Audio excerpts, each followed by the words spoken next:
Hey everybody, welcome. Hi Erik, nice seeing you. Um, so Hello. I'd like to I'd like to start with the quote on your homepage, moneyandstay.com, which I highly recommend, by the way. Give me control of nation's money, and I don't care who makes its laws. Uh, Talk about that, and talk about how does that relate to Bitcoin, or how Bitcoin relates to that. Okay. Yeah, we'll just jump right into that one. Yeah, the quote is, "Give me control of a nation's money, and I care not who makes its laws." And this was said by one of the Rothschilds, who are the famous banking family. And basically, the idea is that the laws of a country are not nearly as important as control or influence of the flow of money or capital. And this was obviously a very telling thing for someone in the banking industry to say, and it certainly is very true. I think in general, the banks will can do whatever they wish so long as they maintain control over the realm of money, and the rest of the law doesn't really matter to them because money is so crucial to everything. So it's a great quote when it comes to Bitcoin because the inverse is kind of true as well. If no one has control of the money, then no one need care about the laws as much either.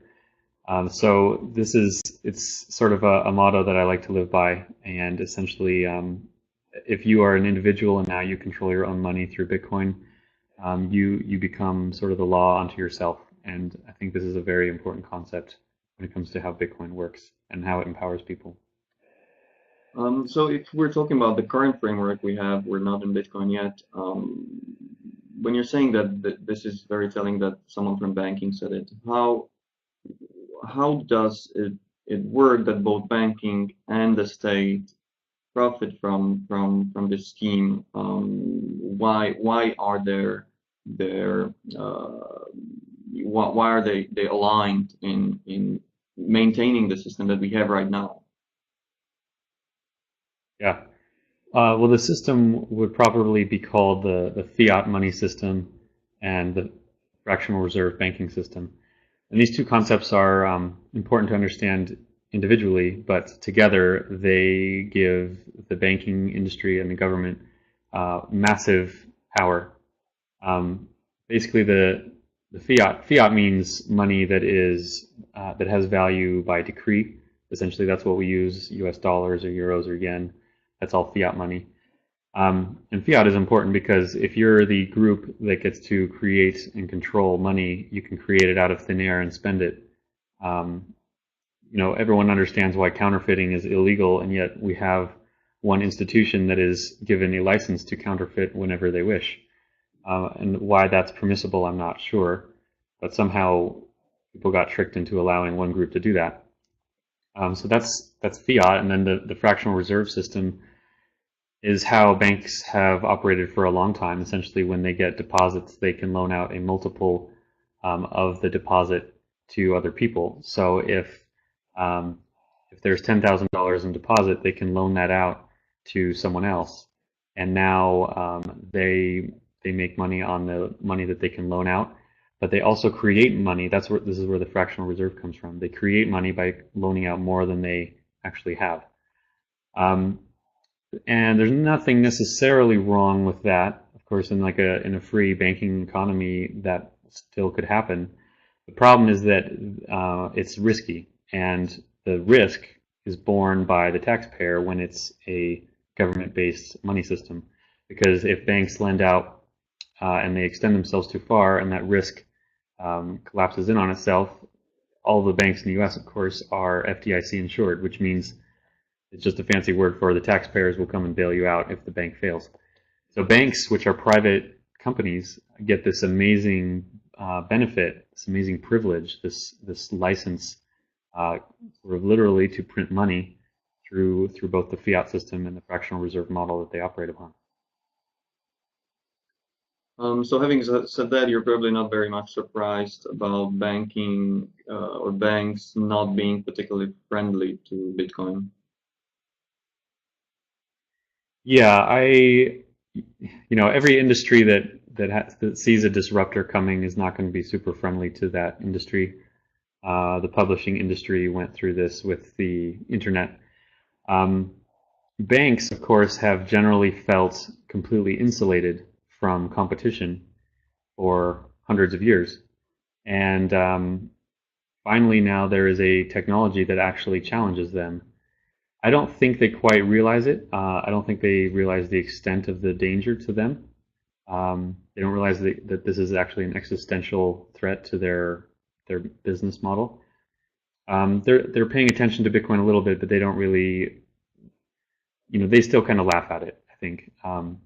And when they realize that it's gotten big enough, there's going to come a moment where they become extremely hostile. So far, they're not that hostile. It's more like they don't want to open accounts for Bitcoin companies.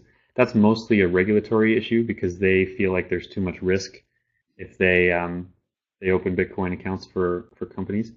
So it's not that they're opposed to Bitcoin yet, but I think they will be once it grows to a certain size, and that's going to be a very interesting battle because they have all the money in the world and they have all sorts of friends in government that they can lobby very easily. Yeah, they have all the money and they can print more. But yes, I agree with you that they have not been on full-on attack yet, which I was a little bit surprised on one hand. But yes, the most problems are coming from Bitcoin companies not being able to open bank accounts. But as you said, that's mainly regulatory issue. That's something that we need to thank the state and the regulatory framework for, not really the banks. The banks are just scared for a good reason. Bitcoin business is still peanuts compared to the risk that it exposes them to. Um, one quote that you can hear a lot, especially from people from banking, is uh, blockchain is awesome, but Bitcoin is worthless. Is there a response to that you have? Yeah, so the difference, of course, with blockchain and Bitcoin is the currency unit, and the blockchain is this distributed ledger technology. Um, I think that a lot of people have a really hard time um, admitting that the marketplace could come up with a money that might be better. The fact that government controls our money and creates it and is its manager is so strongly ingrained in our culture um, that it sort of becomes a very uncomfortable proposition to suggest that that's not real money. And all the money we have has ridiculous symbolic propaganda on it, continually pointing us toward the government as the creator and wise steward of our money.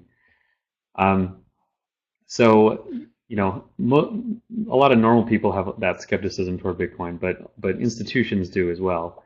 And some of them will admit that the blockchain might be an interesting technological achievement, and certainly it's much more than interesting. But they're still not willing to admit that going alongside that, it's not only that we have a more advanced ledger system than the banks, it's that we actually have a better currency than the governments. And that's a much more frightening proposition because that changes things on a much more fundamental level. And to their credit, I mean, they can point to it right now and say, look how volatile that currency is. It's not a real currency. Any real currency can't be so volatile. But they don't understand that that's a temporary affliction. They don't understand that that's due to the size of the Bitcoin market. It's very small, it's very new, and people don't know if it's going to crash completely or take over the world. But every day that passes, it becomes more trustworthy, and as the market grows, it will necessarily become more stable. And there will certainly become a point where it reaches where its volatility is reduced to such an extent that it actually does compete for trust with national currencies. And that will be very interesting to watch. I agree. The stability comes with liquidity. And by the way, if someone has been watching USD Euro in the last 48 hours, it was getting to the Bitcoin ballpark. Like we were talking, singles of percent volatility within a day back and forth. Mm-hmm. It was quite nuts. And those are currencies of, with multi-trillion-dollar money supply and massive liquidity. So if you can have that kind of volatility in such currencies, I think it's very telling that we are up for a big change, big shift. I touched already the regulations, regulatory framework. You have been a staunch opposer to the bit license. Can you tell us what is the current state of the bit license after the rounds of the feedback and the new update? I would like to quote from your article a couple of things, and just let us know if that is still valid or if you still consider it a problem. For example, this is quite staggering. This new regulation makes private e-wallets illegal. Read that sentence again. This new regulation makes private e-wallets illegal. Is that still the case? How do you see it right now?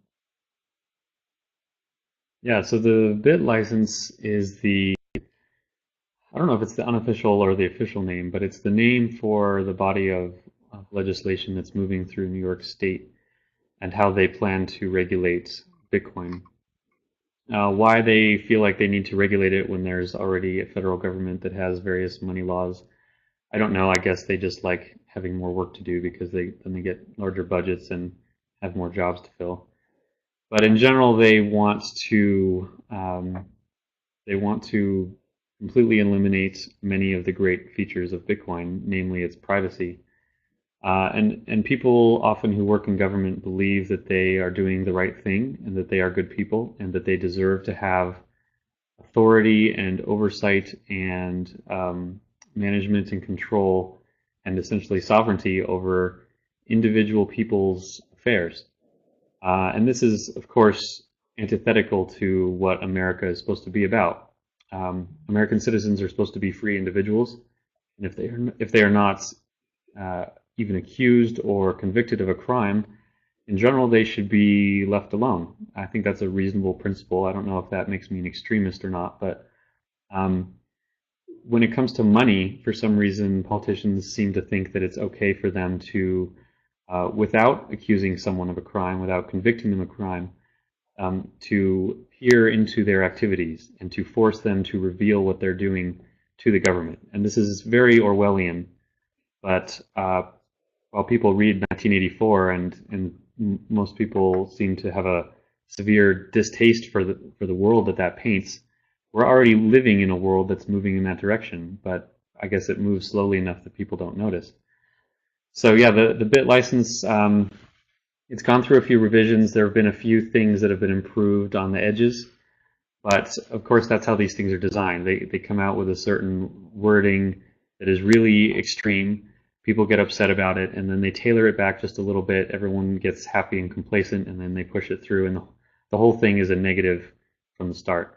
So it absolutely should not even exist, but I'm sure it will, and I imagine a lot of Bitcoin companies are going to block New York users after it does. Indeed, there is a moral issue here. If you believe that you do not have the right to spy on people who aren't even accused of a crime, then you are faced with either blocking New York or breaking the New York law. And that's the situation that we face here in America. And it's not just that, because what happens is that if you force these companies, and especially low-budget startups, to collect all these information, you are exposing their customers to the risk of hack. It's not only that the government can ask for that information, but that information will be accessible to someone it should not be accessible to just because startups simply can afford a proper security and there's other stuff they need to focus on. It's a great point. Yeah, it's a great point. I mean, we see these hacks of like Target and these other large retailers where millions of people get their personal identities stolen from them. And that happens because credit cards work in a way where the store needs to know all the information about you in order to prevent fraud on the credit card. And it's a terribly vulnerable system, and it's many billion-dollar problem each year. This identity theft that comes from it. And now we have this amazing technology called Bitcoin where you can actually pay for things without revealing your personal information. We have this now. This can save people from this problem.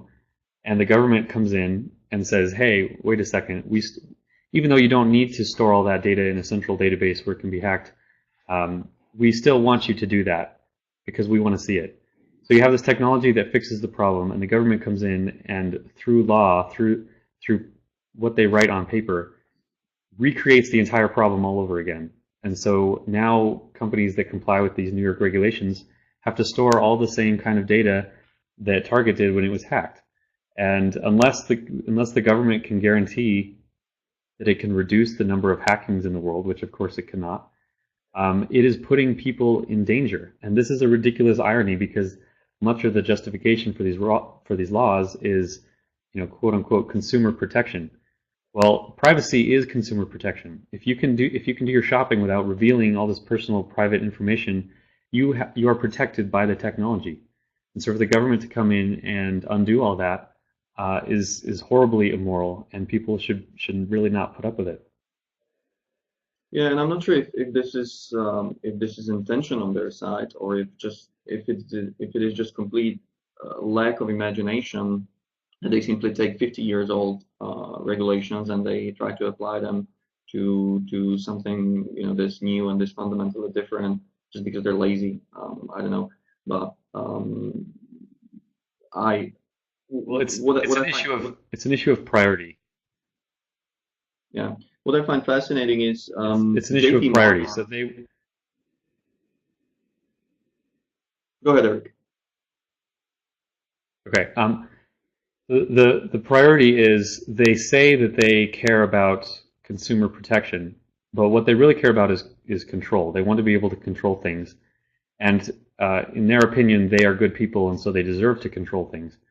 But of course, when the two goals are at odds, when their ability to control conflicts with consumer protection, you can really tell their true colors by the priority that they choose to follow. In this case, they force everyone to put all their data in a central database that is vulnerable to hacking. They do that because their priority is not consumer protection, it is control. And so don't listen to their words and their rhetoric, look at their actions and look at the kind of things that they enforce.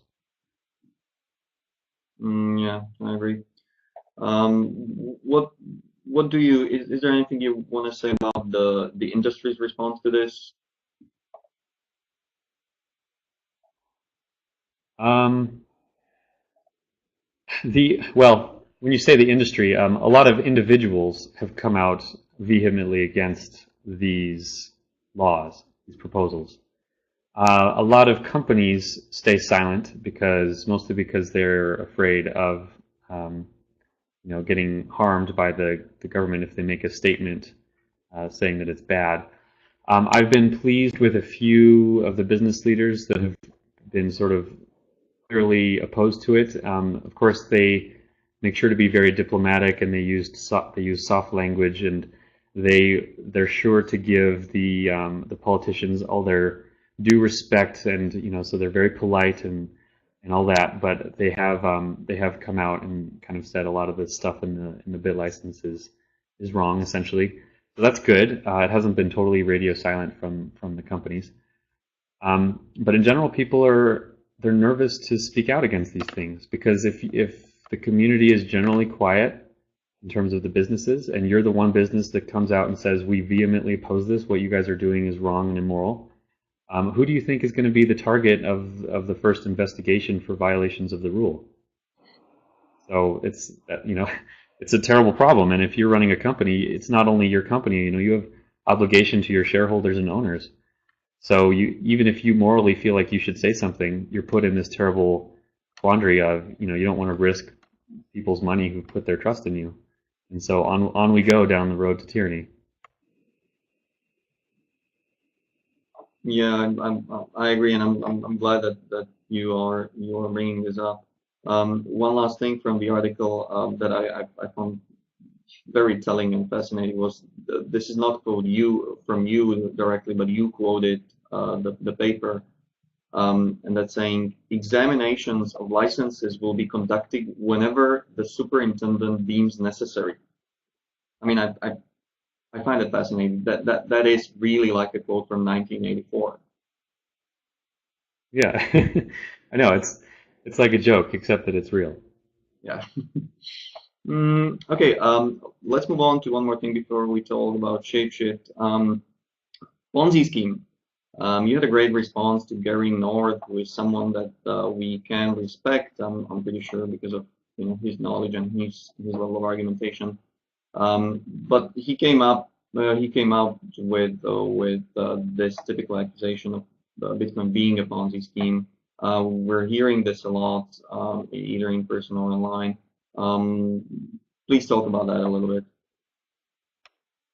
Yeah. So people understandably are wary of an asset or an investment that gains 10,000% in a year. Um, Generally, that never happens in the normal financial world, and so when it does happen, it usually is due to some scheme or fraud or Ponzi uh, situation going on. So it's understandable for a casual observer to look at Bitcoin and see its meteoric rise over the last few years, and just say, okay, something's wrong here. Financial assets are not supposed to move like that. Must be a scam of some kind. That's understandable. But if you actually look into the technology and how it works, you should, within a couple hours, be able to realize why it's not a Ponzi scheme. And yet there are people who are quote unquote professionals in the financial and investment world, like this Gary North guy, and he persists in this claim that Bitcoin is a Ponzi scheme. Um, and his main argument is that it's volatile, and because it's volatile, it can't be a currency, and because it can't be a currency, the whole thing is based on false presumptions, and it will all fail, and everyone who buys Bitcoin is just doing it to sell it to the next fool. Um, and so he just has this horribly pessimistic view on it. And I I had to respond to him, not because I think he would change his mind, but because hopefully people that read it will realize why Bitcoin is not a Ponzi scheme. And the reason simply is because there's an actual valuable service that it provides. Ponzi schemes are tricks where you're promised a certain function or service or profitable business, and there's no actual business behind it. There's no value created for anyone. There's no utility, and so it's just a mirage. Bitcoin has absolute utility, and to you just have to use it to figure it out. Like you can send money to your friend instantly for free. That's utility. It doesn't mean it has to be the perfect solution in all cases, but it certainly for many uses works really well. Um, so there is real utility. That alone means that it is not a scam. It actually does something useful. Now you can argue how useful it is. Maybe it's just a little useful, or maybe it's going to change the world, and that would, depending on where you sit on that spectrum, is how you would justify a price of $1 or $1,000,000 per coin. But to say it's a scam is just highly ignorant. It means you do not actually understand what scams are, or perhaps if I'm being pessimistic, you're just using that word as a headline attention grabber to get readers. Yeah, I agree. And there's one more thing that Mises could taught us about this in his regression theorem. It's not just about utility. Utility is where it starts, but when it comes to media of exchange, the value then kicks in and is is picking up by the exchange itself, by the expectations of the exchangeability for goods and services in the future. The utility just gives it that first kick before it becomes the media of exchange, and that's where we were 5 years ago, and we've moved from that. We now it's a media of exchange. It's an investment. It has all other functionalities than the initial technology and the utility. Yeah. Yeah. Okay, so let's pick up Shapeshift. You had a great announcement last week. Shapeshift is your new startup. You already had some other startups before. or you ran some other startups before. Talk about this latest one. It sounds revolutionary, definitely, and interesting. Talk about what does it do, what's your aim, and what and the race, and your maybe your relationship with Roger and with Barry. Okay. Yeah. So Shapeshift is now my full-time work. It's been my project for the last year. It launched back in early August, late July of last year. And when it launched, I had not made it known that it was my project. And part of the reason for that was that it is, well, I'll start with this. It is a digital currency exchange, so it's a way to convert between digital assets, so Bitcoin to Litecoin or Darkcoin, any of those. And it came about because I thought it was too hard. It took too long. There's too much friction to buy digital coins. And the fact that we have this digital currency now means that it should move instantly anywhere with no delay and no problem. This is the promise and the economic benefit of the whole system. So the fact that it took an hour or two to deposit money at a normal exchange, make an account, put in a bid order, wait for it to fill, withdraw it, all that that will easily take an hour, and there's no reason that it needs to. So Shapeshift lets people convert between coins in seconds often, or at most a minute or two. So it's a vast improvement in speed, but it's also a vast improvement in security, because since there are no user accounts, Shapeshift doesn't hold any user funds ever. So when you send a coin in to be converted, it's instantly converted into the other coin and sent back to you. So Shapeshift doesn't have all this holding of money of customers, and so I felt like that was a very cool way to do it, and a much more secure model. And we see when these exchanges get hacked and all these customers lose money, that's happened really too many times. And so anytime that we can build in security or safety by design, just by the design of how it works, I think that's an improvement. So yeah, it launched last July, and it's been growing fairly quickly. I felt like it was a good time to announce my involvement last week, and we have some seed investment from Barry Silbert with the Digital Currency Group and Roger Ver, both of whom have done amazing things for the industry, and I feel honored to call them among my friends. And so you are providing an exchange for a lot of altcoins. Now, I'm a skeptic.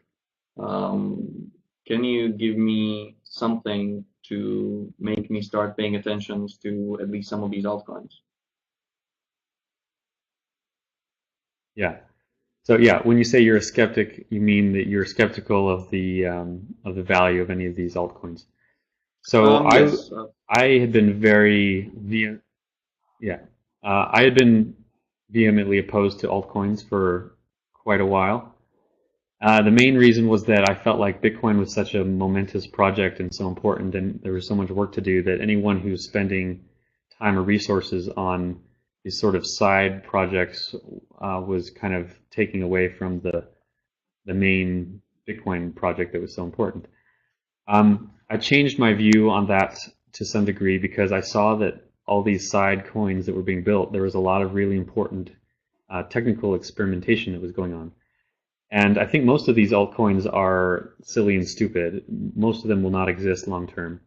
But they are all sort of permitting this cauldron of innovation where people can test out new ideas and new concepts and create new assets. And some of these assets aren't really, they're more like complementary goods to Bitcoin, not competitive goods. So for example, you have these currencies that are pegged to dollars, like BitUSD and NuBits and Tether. And these are all very cool because they maintain the value that a dollar is, so they're far more stable than Bitcoin, and yet they move around with the ease and frictionlessness of Bitcoin. And so a lot of people like how Bitcoin works and how it operates, and so they don't just want a digital version of fiat. So but for those who really care about stability, they can have that. So they're complementary goods, and I think the ecosystem is healthier to the extent that this experimentation goes on. And as I came to that understanding, I realized and I saw that these altcoins weren't going away. Like, many would go away, but the industry itself remained and kept growing. And so I realized that there's no reason that it shouldn't be instant for one asset to convert into another. Each of these popular digital assets should be completely liquid and immediately liquid into anything else. And so that was sort of the impetus for Shapeshift. What is the difference? You mentioned the altcoins which are pegged to dollar. What is the difference between them, or how are they maybe superior if they are, compared to just colored coins, which might end up doing the same purpose but directly on Bitcoin blockchain? Yeah, and frankly, I don't really care which it is. I mean, hopefully people build in both ways, and the market will kind of figure out what's more secure and what works better. Each of those three that I mentioned, Tether, BitUSD, and Nubits, they all have a sort of different mechanism for pegging to the dollar. And maybe all three will work, maybe none of them will work, but the point is that people are experimenting and trying things. Certainly, a lot of that could be done with colored coins as well. So if you think that's superior, go get it built, and we'll stick it up on Shapeshift if it gets popular. Okay, let's start picking up some questions. 1 second. So a question from Jesse. It seems like banks are trying to make all digital currency attempts through cell phones and so on. Now we have Facebook Pay offering new transfer of fiat. Do you think it's possible for banks to emulate Bitcoin function enough to delay the inevitable crash, or even compete against Bitcoin? What do you think about all these attempts?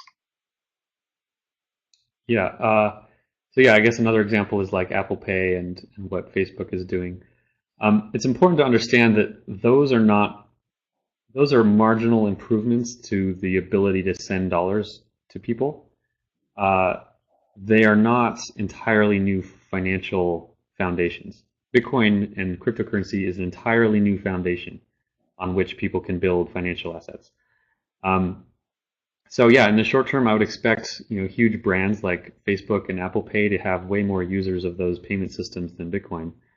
But the problem is they're building a nice shiny product on top of a decrepit old financial, ruinous swamp, where the core technology underlying the PayPal payment system is the US dollar, this fiat currency that really should not have any value and only has value by decree of the king.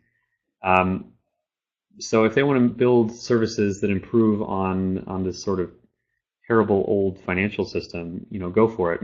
Make that system a little less terrible. But Bitcoin has replaced things from the ground up. And so while it is rougher around the edges, while it doesn't have these billion-dollar companies building products on it yet, the foundation of it, the distributed ledger, the blockchain, is far superior as a way of tracking and managing a economy's money than is fiat and banks and fractional reserve. So long term, I have no doubt which one will win. But in the short term, it doesn't really bother me that these big companies are making payment systems. I think they're not really competitors so much as these companies are building kind of the best of a dying world, and Bitcoin is the new.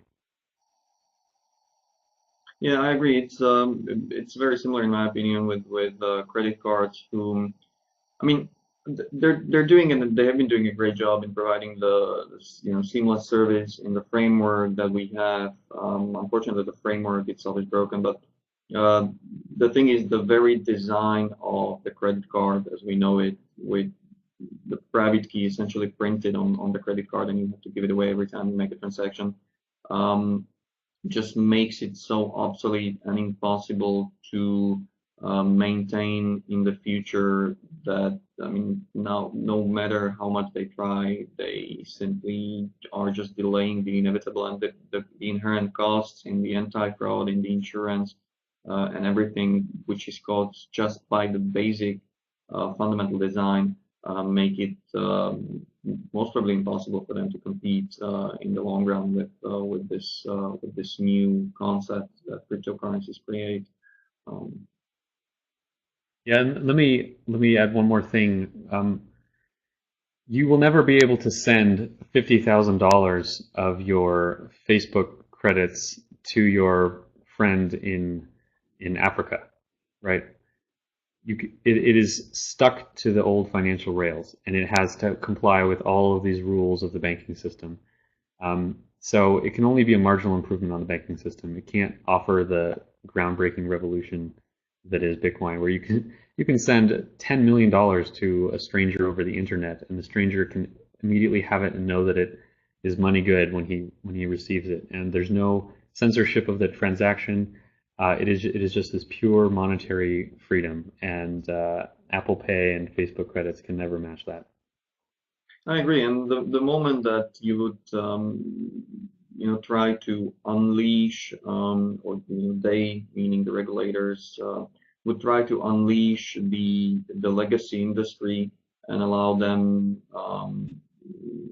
first remove their privileges and at the same time allow them to remove and to scrap all the regulatory hindrance that they are now facing with KYC, AML, and so on. They would most probably turn on to cryptocurrencies eventually anyway, because the idea is so revolutionary that that the competition would make it inevitable for them to go that direction. Yep. Let's put on air another question from Derek. Is it a better strategy to push for existing industries to transition to Bitcoin, or to create new players, however small, in those industries as proof of concept or competition? Derek is in robots and automation, and he can see a great potential for machines handling their own money, but he's not sure which of those strategies would lead to that world faster or more certainly. I think that's one of those sort of how do we promote and grow Bitcoin in the best way, and there isn't really one good answer. And this is the beauty of a decentralized system. Different people can try out different strategies in different industries. So if you are close to a certain industry and you know certain people in that industry, you're going to be the best one to figure out how to bring Bitcoin into that world. And it doesn't make a lot of sense to sort of figure out this like top-down marketing strategy for how Bitcoin connects with the world, because it's going to be different in different regions and with different demographics and different industries. Well, okay, before we get we start getting any more questions, let's get back to Shapeshift a little bit. I was thinking, seeing all those exchanges and all those transactions and the altcoins happening at your platform, are there any particular altcoins that can you see the trend? Can you see which altcoins are being hyped and then just disappear? Can you see long-term stability in some of them based on what's happening on your platform? Yeah, yes, there's certainly some interesting data that we've seen. The volume in terms of dollars for each of these coins moving through Shapeshift tends to follow generally the market cap size and the trading volume of those coins. So, a coin like Litecoin is going to have a lot more volume than something that's kind of ranked number 20th on CoinMarketCap. But it's not a perfect representation, and there are some other examples. So, like Darkcoin, for example, has a really clear use case, right? It's for people who want even more privacy than what Bitcoin offers by default. And so Darkcoin has a relatively high portion of transactions on Shapeshift, more so than some of the coins that are larger than it. Like there's a much higher volume of Bitcoin to Darkcoin than Bitcoin to Ripple, even though Ripple, if you measure by market cap or dollar exchange value, is a larger market. So I think that speaks to the fact that there's actually use cases for Darkcoin, whereas Ripple maybe not as much yet. Another thing we see is that during periods where the Bitcoin price is falling over time, we see a general outflow of value from the altcoins into Bitcoin, and the reverse is also true. So during periods where the Bitcoin price is rising, people generally are leaving Bitcoin into the altcoins. And that sounds confusing at first, but it makes total sense when you realize that altcoins are sort of more speculative plays on the cryptocurrency industry. They are more volatile and more risky than Bitcoin. So when Bitcoin's falling, you would expect altcoins to fall more, and when Bitcoin's rising, you would expect altcoins to rise more. They're just a more volatile asset class. So I think I would have understood that sort of theoretically before, but we actually see that trend in Shapeshift, which is interesting. And so you touched Darkon, and I think a lot of people here are interested in that, but maybe not all of them actually know it. What exactly is Darkon, and how do they achieve that higher level of privacy? I wish I could answer that. I'm really not an expert on any or many of the coins that are on Shapeshift other than Bitcoin. So when we add a coin, it's not because I've gone and investigated it and think it's going to be a great performer. We basically just kind of sit back and watch what the market does. And those coins that the market starts to get excited about, we consider adding to the platform. So I would not be the right person to tell you why Dogecoin is more anonymous than Bitcoin. That would need to be someone else, but I'm sure their website would go a ways in doing that. Yeah, I agree. Another thing, we spoke about that off air before. Your profile says you're based in Panama City. That's actually just partially the case. You're all around the place. Which places, which jurisdictions do you see, are the right ones to run the Bitcoin business? Which would you recommend? Is there anything, or which would you say are definitely not the place to be for running Bitcoin startup? Well, one thing that I came to learn is that the physical location of the business or of the people involved is not as important as where the business's customers are. So regulation will generally be applied to you based on where your customers are. So an example of this is in the online gambling world. There are a lot of online gambling casino companies that are in the U.S. Their operations are in the U.S. They're based there, but they don't serve the U.S. market. They don't allow U.S. customers, and they don't get hassled. But if you were in some other country and you allowed U.S. customers, then the U.S. government might get upset about that, because then you're allowing the free citizens of the United States to make choices with their own money, and that's not permitted. So it generally matters much more where your customers are than where you are, or where you're actually incorporated.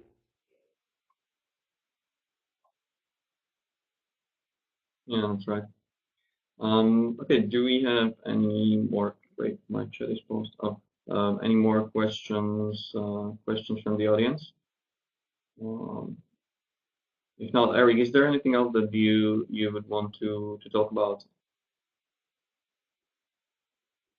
I don't think so. I think in general, one thing I've noticed is that people have gotten a little wiser with their money when it comes to Bitcoin, and the industry is certainly maturing. Like when I got involved, 3 or 4 years ago, it was very clear that it was an amateur industry, and every website that was out there was created by just kind of hobbyists in their basements. And now we are here a few years later, and we see these big companies raising tens of millions, or this company 21 a couple weeks ago that raised $100 million as their, or $117 million as their first round.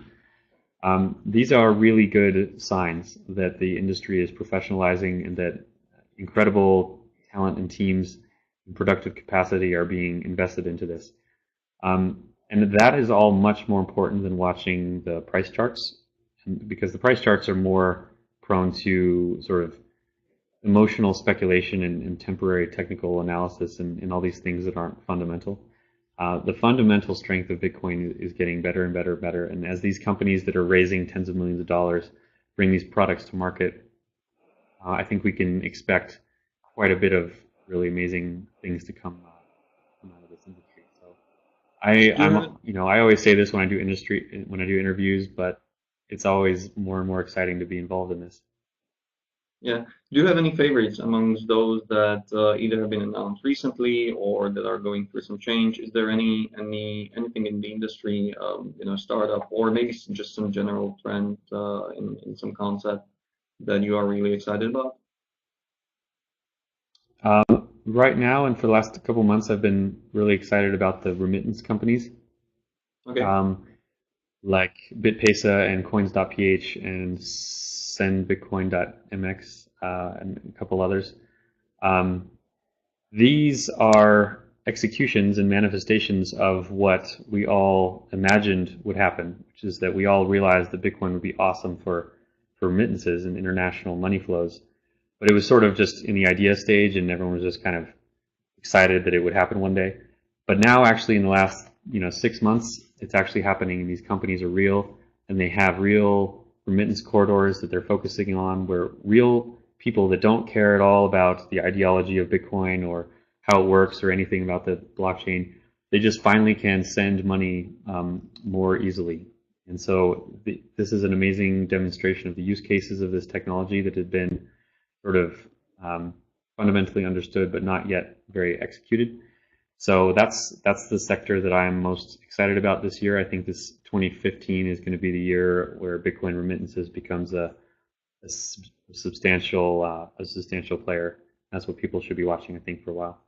Yeah, I agree, and there's a lot of skepticism towards that I'm hearing yesterday. Actually, I had a discussion with one investor about this, and the argument I keep hearing is, yeah, but both parties of this transaction in the remittances actually don't they don't see Bitcoin at all. They have no idea they're dealing with Bitcoin, which I mean you might consider negative, but still, that transaction provides utility for Bitcoin. It provides the liquidity.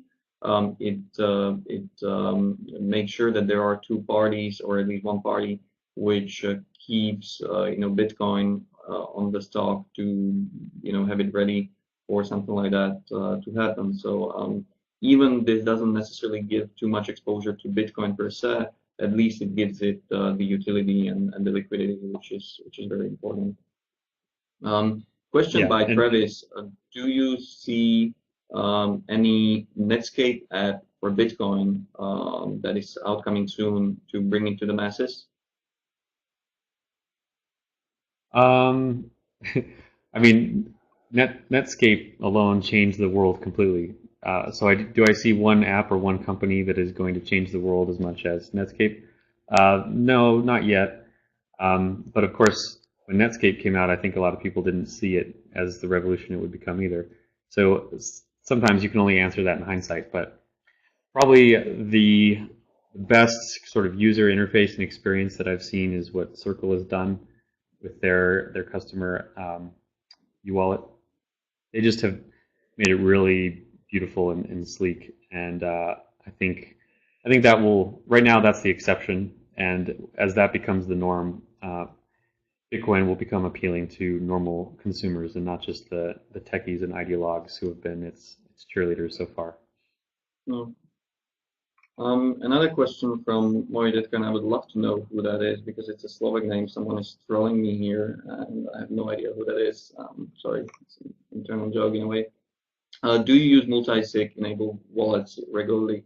What is your experience? And maybe talk in general. What is multi-signature wallets for those who don't know? Yeah. So a normal wallet is where essentially the wallet has a private key, and as soon as it signs a transaction, the money can be released. Um, and of course, that means that there's only one key that needs to be compromised in one location. Multi-sig is simple conceptually. It just means that there are several private keys that need to sign a transaction for it to be released. So those keys can be in different places and controlled by different people or different criteria. And this vastly improves the security of a Bitcoin wallet.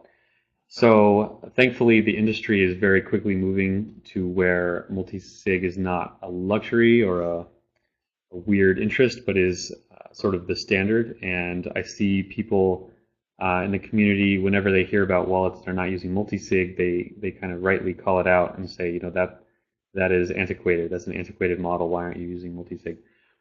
So this is just an example of the industry, getting smarter and wiser and healthier. So I definitely recommend that everyone in Bitcoin understand what multisig is. And there are very easy multi-sig wallets to use. BitGo is one of the leaders right now. Green Address is another really good one.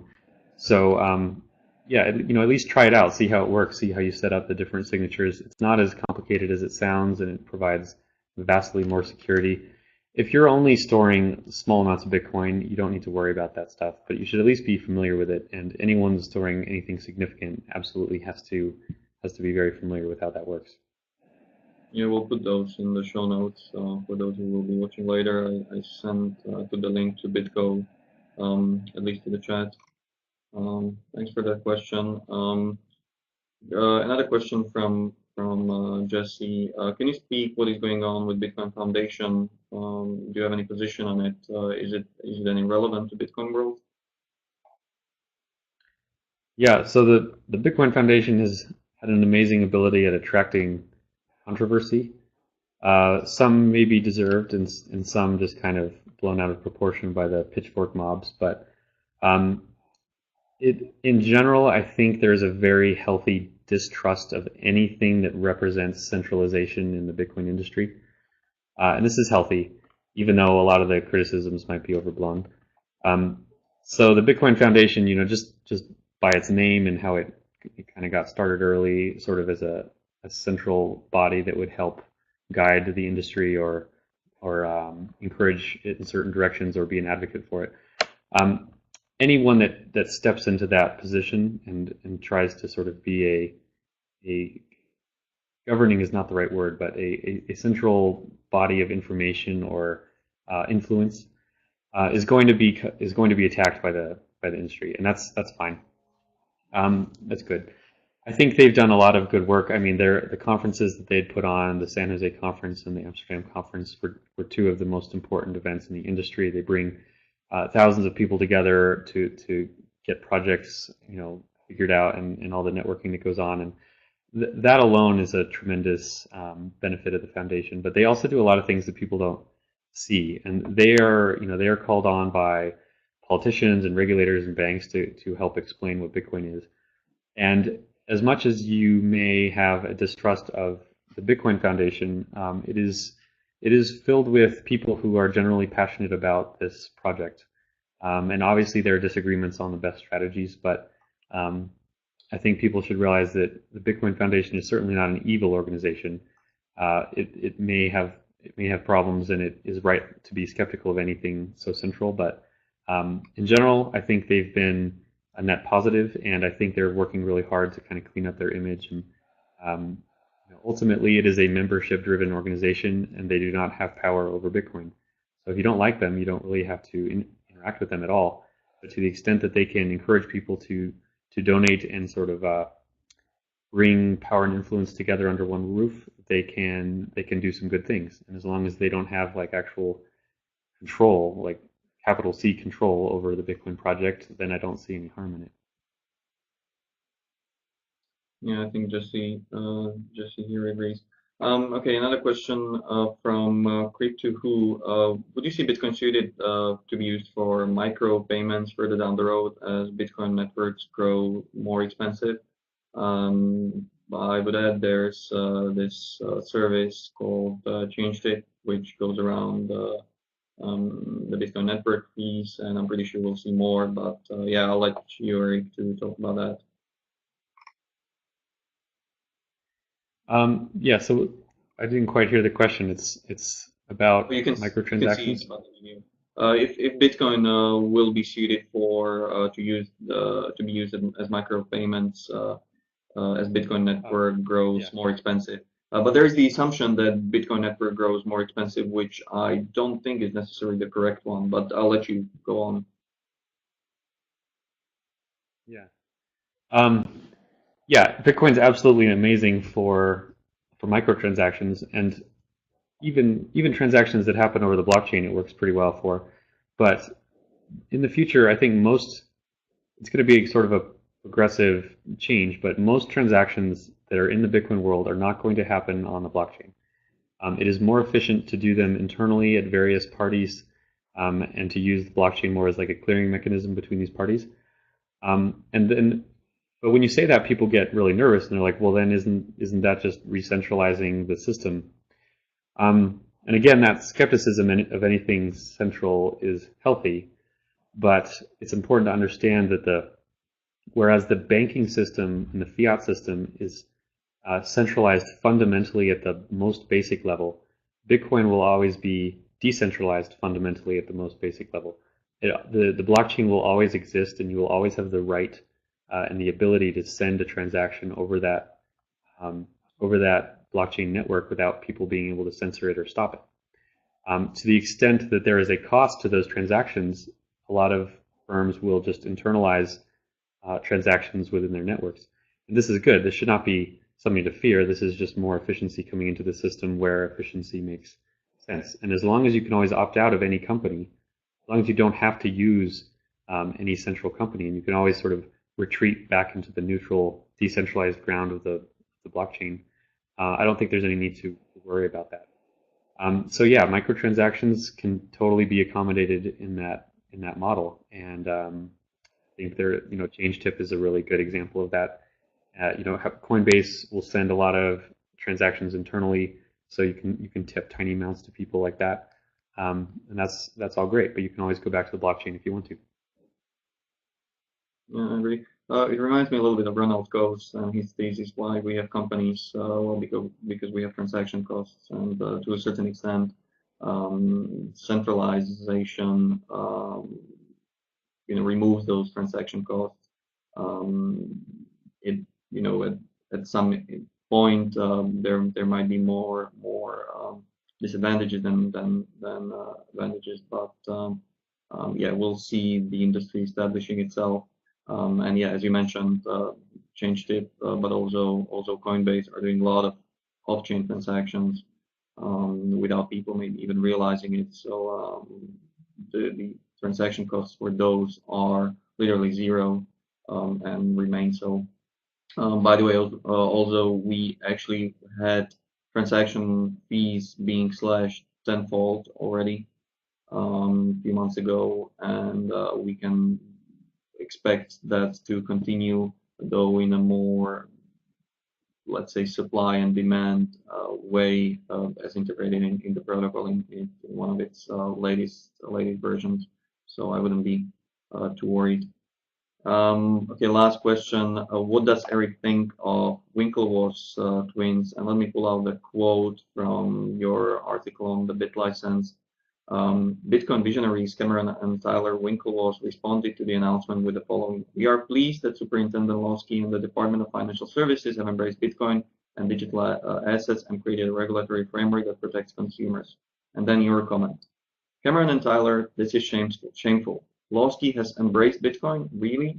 Dozens of diktats which manage state surveillance and censorship is the very antithesis of Bitcoin." Can you add anything to that? Yeah, I won't comment on the Winklevi personally, but I'll comment on that sentiment that they express, which is not unique to them. A lot of people in the industry and even a lot of business leaders feel like they have to use that kind of language where you sort of bow down to the king and give him all the respect and honor that he feels he deserves. And why respect and honor is given to people who try to harm other people, peaceful individuals who haven't hurt anyone, I don't know. I think it's kind of a social sickness, but that's how a lot of people act. I hope that as this industry grows, that people will, at least at the margins, resist this kind of coddling of politicians and the respect given to people who don't deserve it.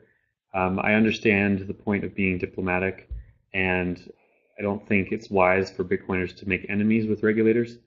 But at the same time, the concept of respect is an important one, and honor, and I think that's something that is needed in the business world and in Bitcoin certainly. So yeah, it's a tricky balance. In general, I'm glad that there are people in Bitcoin working in all different strategies. From the very political, who work completely within the system and who lavish praise upon the various regulations, all the way down to like the most anarchistic anarchists who are completely hostile, and everything in between. I think it's the Hydra strategy that wins the day, and so ultimately I'm glad that people kind of work in all those directions. Okay, we'll end on that. Thank you very much, Erik. Everyone, check out shapeshift.io if you want to get your hands on some first altcoins. It's probably the best place right now to get them through Bitcoin or through maybe some other altcoins that you already hold. Thanks, Erik. Thanks, everyone. Thank you, guys. Have a good one. Bye. Inherently and historically opposed to secret societies, secret oaths, and to secret proceedings. We decided long ago that the dangers of excessive and unwarranted concealment of pertinent facts far outweighed the dangers which are cited to justify it.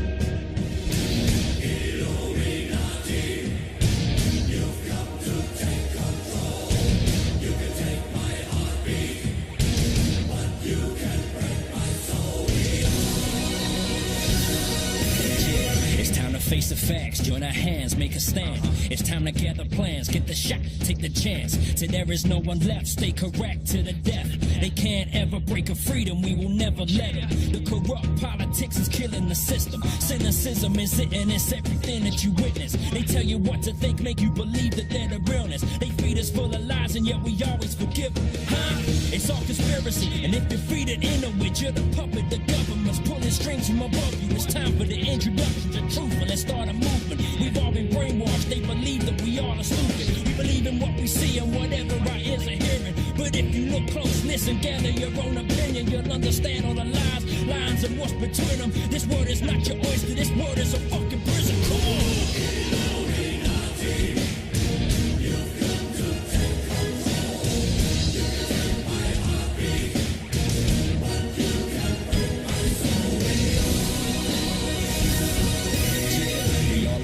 What's happening in our nation? No one will stand up for the fear of assassination. So they strip us of everything. We stand there and just take it. Scared to make a stand, a false flag operation. Research Illuminati, find out by 9/11. You see they line their pockets, don't believe the lies they tell you. Find and seek the truth, realize we need to do whatever it is we can to protect our livelihood.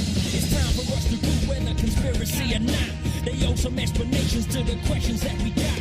What are the skull and bones? What is lying beneath all these secretive meats? Got you lying between your teeth. What's with the Bilderberg and burning your effigies? I'm praying to Lucifer. How Satanist can you be? While all of the time praying you believing in the peace just to keep up appearances within Christianity. Come on.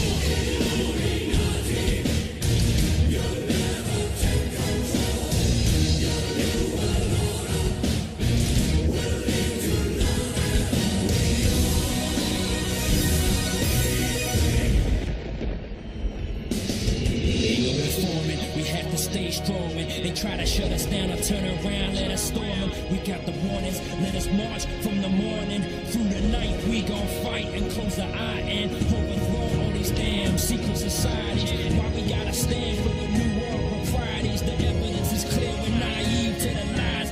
Illuminati wolves killing sheep in the night. When will we learn? When will we see what is right underneath all our eyes? This whole time realize we've been deceived and they're trying to deplete us. They brainwashed our minds, may our souls stay free from corruption. Never trust and let them get ahead.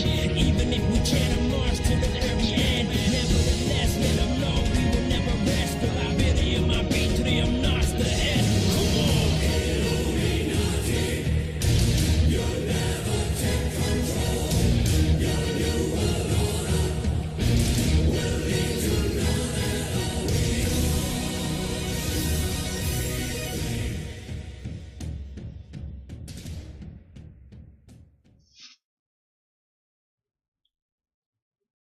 might be an interesting technological achievement, and certainly it's much more than interesting.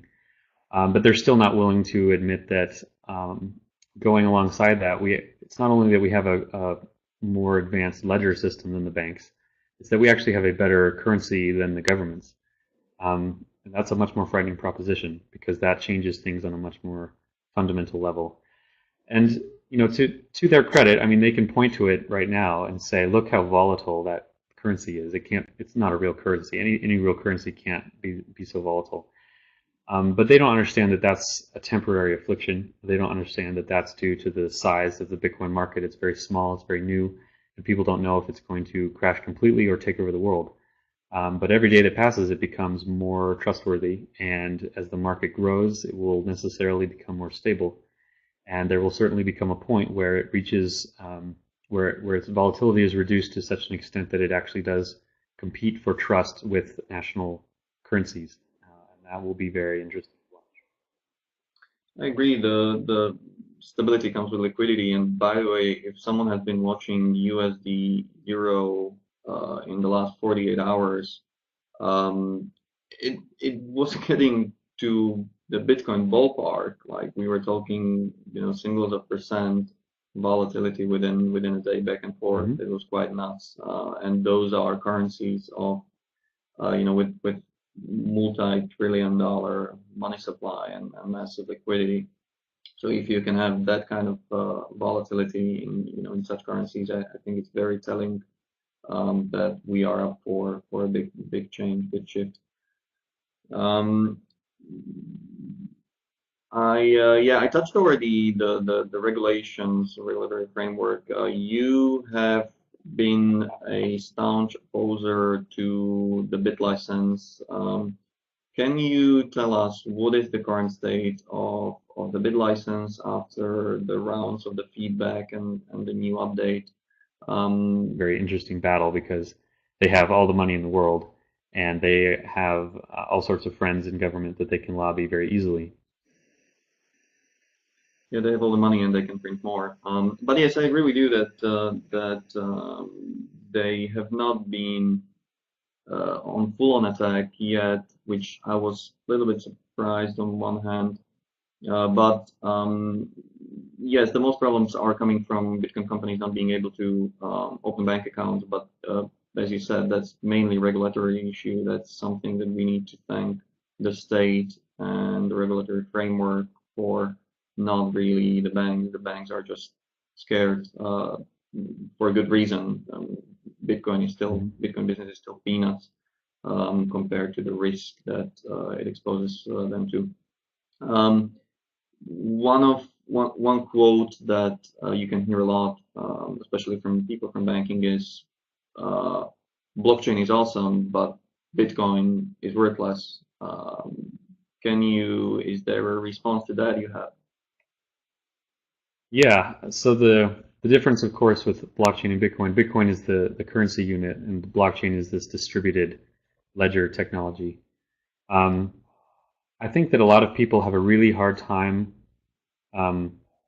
admitting that the marketplace could come up with a money that might be better.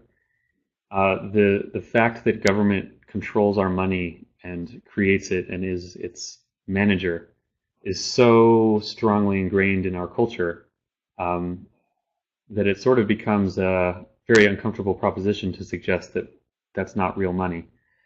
And all the money we have has ridiculous symbolic propaganda on it, continually pointing us toward the government as the creator and wise steward of our money. So a lot of normal people have that skepticism toward Bitcoin, but institutions do as well. And some of them will admit that the blockchain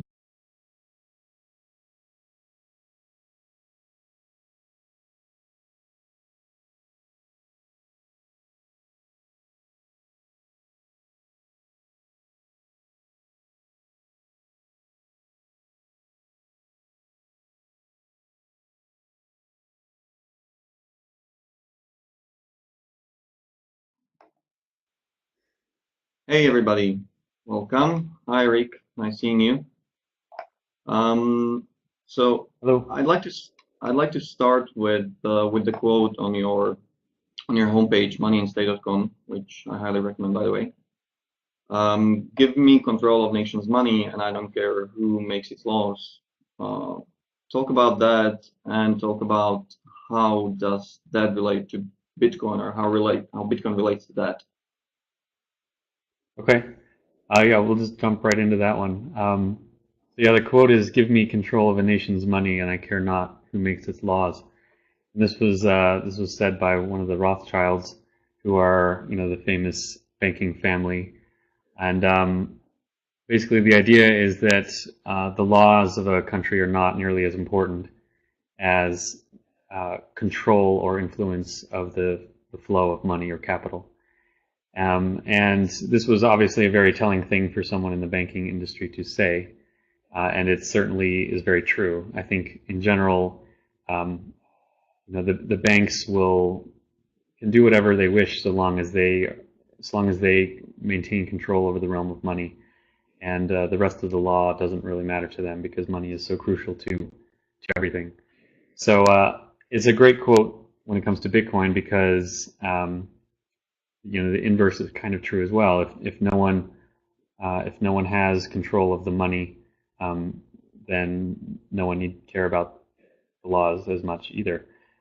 So it's sort of a motto that I like to live by, and essentially, if you are an individual and there's nothing necessarily wrong with that. Of course, in a free banking economy, that still could happen.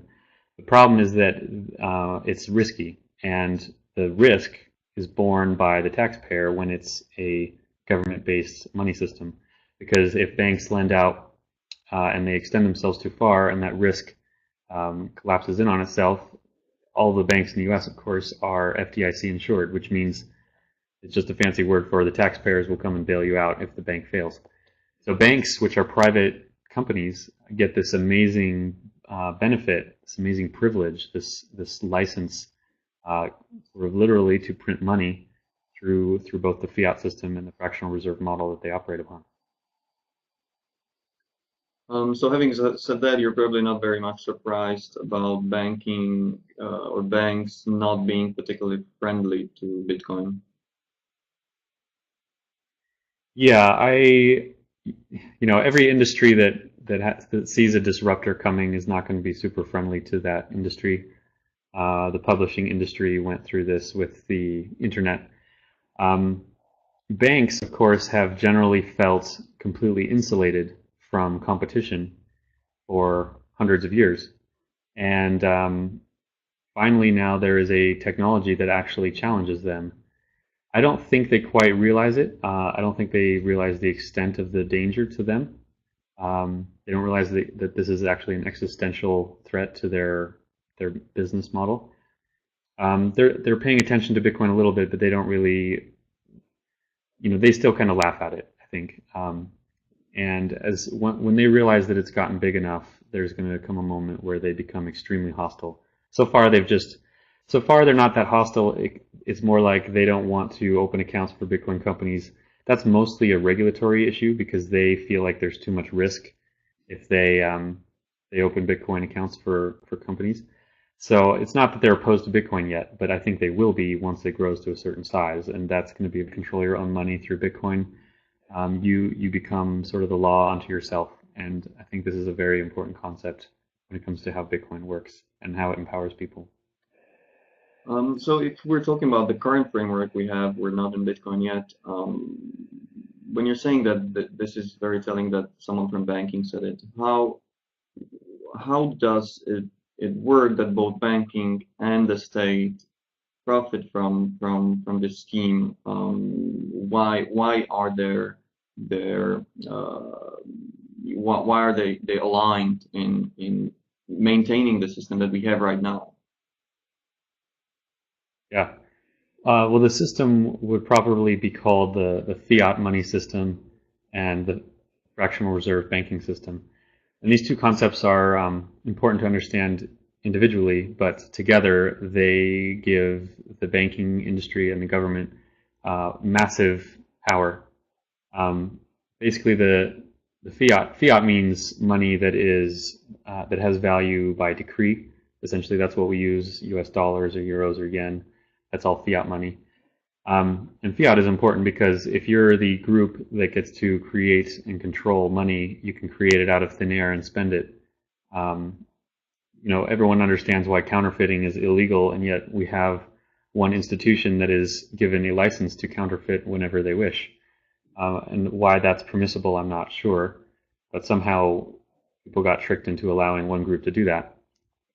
So that's fiat, and then the fractional reserve system is how banks have operated for a long time. Essentially, when they get deposits, they can loan out a multiple of the deposit to other people. So if there's $10,000 in deposit, they can loan that out to someone else, and now they make money on the money that they can loan out, but they also create money. This is where the fractional reserve comes from. They create money by loaning out more than they actually have, and